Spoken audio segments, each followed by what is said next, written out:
এই বর্ষাকালে কিন্তু সাপের উপদ্রব খুব বেড়ে যায়। আর কিছুদিন আগে আমাদের পাড়ার একটা বাড়ি থেকে একটা বিরাট বড় সাপ উদ্ধার করা হয়েছে। তো যারা রেস্কিউ করতে এসেছিল তারা বললো এটা নাকি দাঁড়ার সাপ। আর যাদের বাড়িতে হয়েছে তাদের বাড়ির পেছনে না এরকম টালি কয়েকটা টালি পড়া ছিল।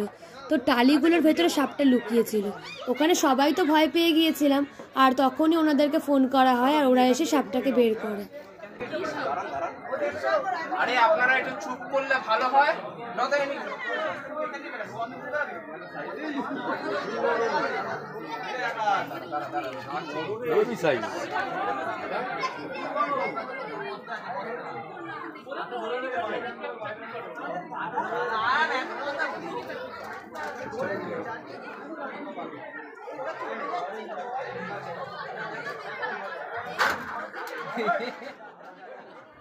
তো ফাইনালি সাপটাকে তো উদ্ধার করা হলো।